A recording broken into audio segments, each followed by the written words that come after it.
Welcome to this online video.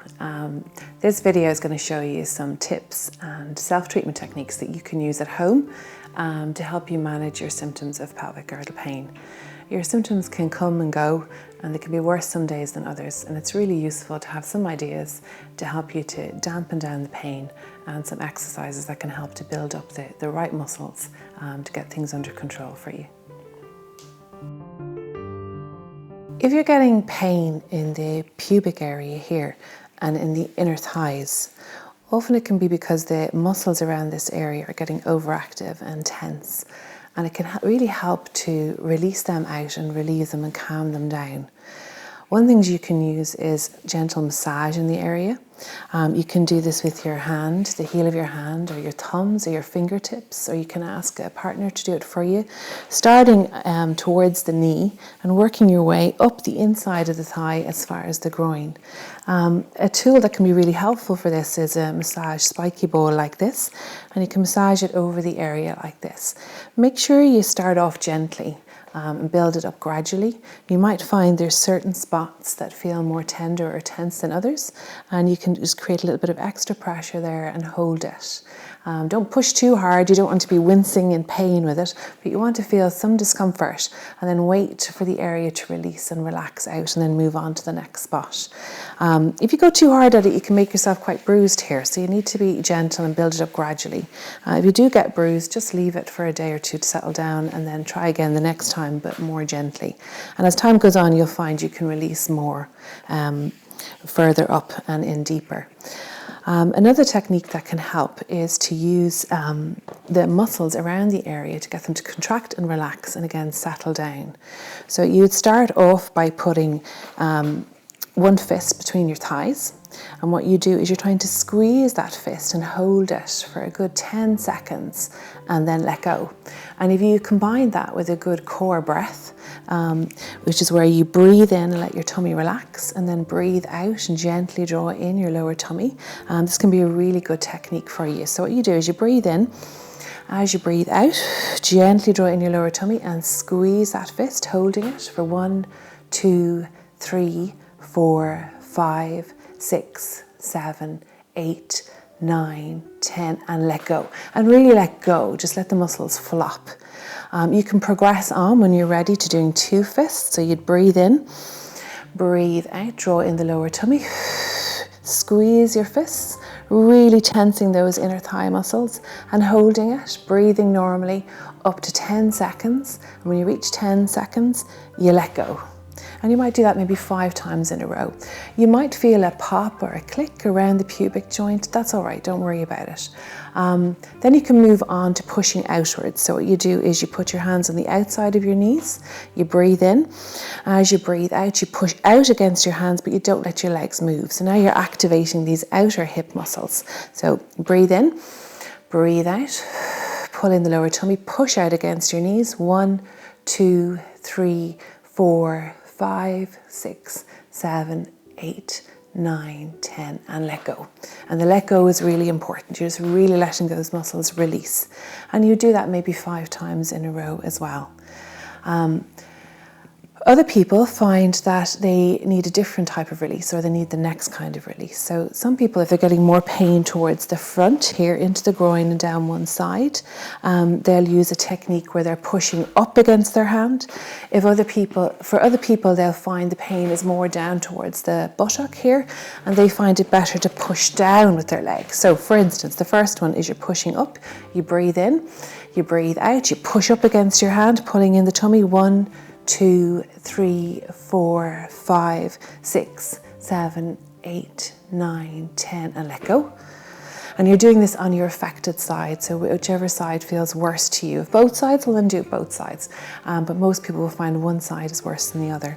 You breathe in, you breathe out, push up. 1, 2, 3, 4, 5, 6, 7, 8, 9, 10, and let go.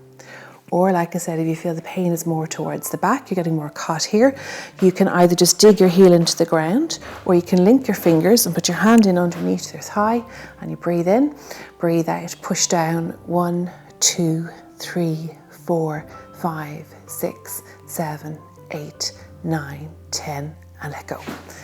So you can pick which technique you like. If you want to try all of them, you start with the inner thigh one and then the outer thigh one, and then pick either the push up or the push down.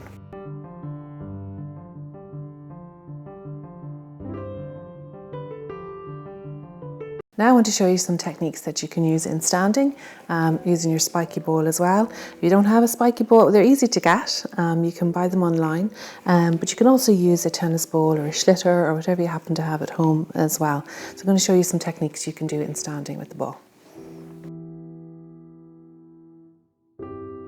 In pregnancy, our feet change. You may have noticed that your feet have gotten bigger, or that the arches in your feet have gotten flatter. And those changes affect your fascia. It's like the scaffolding of your body, and it can cause tension all the way through the back of your leg and into your pelvis and affect your ability to bend over and to squat down and sit down. One of the things that can really help to mobilize that fascia out is to use your spiky ball, or again, whatever ball you can get your hands on, and just massage from the big toe right along the arch of your foot down to your heel, working your way along each toe back to the heel, all the way from the big toe down to the little toe. And you can play around with this. You can go backwards and forwards, you can go side to side, trying to get into that arch. A lot of people don't like this on their feet. It can feel really uncomfortable, but it's a really useful technique to use, and the more uncomfortable you find it, probably the more you need it, because it just releases out the tension in the feet and allows that area to move better. So start with what you can tolerate. Again, don't force it. You don't want to be wincing and tensing your body, because that's not the point. We're trying to release things out. So you're creating pressure but not causing pain. Mobilize each foot, and it's a good idea to do a little squat beforehand or a little bend forward beforehand, and just notice what your range is like. Spend a few minutes mobilizing out each foot and then recheck it, and just notice how you're able to move easier, that you've released out the tension in the feet, and that's affected everything through the lower limb and into the back. If you're getting pain in your bum, in your bottom, it can also cause pain down the leg. The bum muscles can squeeze around the nerve down your leg and cause a shooting pain down the back of the leg, or a sciatica. And this technique can be really useful to help to relax out those bottom muscles and ease off that pain.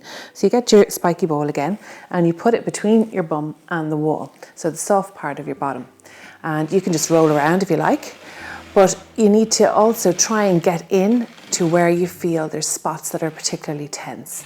So you create pressure on those spots. Again, not so much that you're wincing in pain, but enough that you feel discomfort, that you know that you're on a tight spot. And then you just try and breathe and relax into it, and wait at least 30 seconds for that tension to ease out and let go, and then move on to the next spot. So rolling around, finding the different spots until you've gotten rid of all of them. And that can be really, really helpful for just softening out the pain in your bum and allowing you to walk a lot easier. If you have pain around your pubic joint, the joint can get quite swollen and tender to the touch. And one of the things that's really helpful for settling that down is to use an ice pack or a pack of frozen veg, whatever you have. Wrap it in a tea towel and put it on the area for 15 minutes. Have a rest while you're doing that. Lie down, take a break. Put it on for 15 minutes 3 times a day. Regularly, just take it like medicine, and it can make a big difference to the symptoms. If the pain is more in your bum or in your lower back, then heat is usually more helpful for that. So a hot pack you can put in the microwave, or a hot water bottle. Heat can burn, of course, so be careful with it, and don't leave it on for longer than 15 minutes. So never fall asleep with an ice pack or a heat pack on you, or you can give yourself a burn. So 15 minutes 3 times a day can really help to relax out those muscles for you. If you've pain with walking, then a support belt can be really useful. There are specialised belts on the market called Sorola belts that we often prescribe in the hospital, that you can buy yourself. If you can't get hold of a belt at the moment, then a scarf can be a good alternative as well. You want to put the scarf or the belt down low. It needs to sit in front of your pubic joint, so it's sitting quite low, which means it's going to go low across your bottom. You're not going to have it up here around your hips. You're going to have it down low across the bottom, and then you're going to bring it to the front of the pubic joint, and you're going to pull it tight. So the belt has instructions to show you how to do this. I'm just using a scarf as a substitute for the moment. So you have it on nice and snug when you're walking, and it just gives a bit of extra stability to the pelvis to keep you comfortable. Another really useful tool that you can use is the gym ball. When you sit on a gym ball, it puts you into good posture. It helps your core muscles to activate well. It's really comfortable to sit on. So I'd encourage you to buy a gym ball, pump it up enough. They take a lot of pumping up, but you want to get it up high enough that your hips are slightly higher than your knees. And you should feel really secure on it. It needs to be an anti-burst gym ball, which means it will go down slowly if something happened to it rather than just popping under you like a balloon. You can use the ball to sit on at the computer or watching the TV. You can also use it just to move your hips around nice and gently like that. Doing circles like that can be really good for relieving out those hip muscles. There's lots of exercises you can do on the gym ball, and I'll give you some links to some exercise websites you can have a look at incorporating the gym ball in lots of different ways. One of the most important tools that you can use to calm down pain in your body is your breath. Using a deep abdominal breath or belly breathing or diaphragmatic breathing. It's all the same thing, where you breathe in and you allow your tummy to get bigger as you breathe in, and as you breathe out, your belly gets smaller. You're not doing a breath in and sucking your belly in and lifting your rib cage. You're keeping your ribs down. You're breathing in and letting the ribs open and the belly open as you inhale, and the belly closes down as you exhale. This form of breathing activates your core. It calms down your nervous system. It sends a message to your brain to say, relax, let go, it's okay. It's a really good reboot for the system. So you can practice this in lots of different positions, including in the gym, on the gym ball. So breathing in wide and full, and then breathing out gently through pursed lips and drawing in the lower tummy. Practice that whenever you feel pain coming on. Practice it whenever you decide to start moving, whether it's getting out of a chair, getting out of bed, starting to walk, whatever. Use it as many ways as you can. So I hope some of these treatment techniques work for you and help to calm down some of your symptoms. It's really important to get a balance between rest and movement, and to be able to build up your confidence to move. So use these treatment techniques to calm down the pain, get things to settle down. And then it's important to move around and to do exercises to strengthen your muscle groups as well. I'm going to attach some links to websites that give good exercises that you can do during pregnancy and with pelvic girdle pain.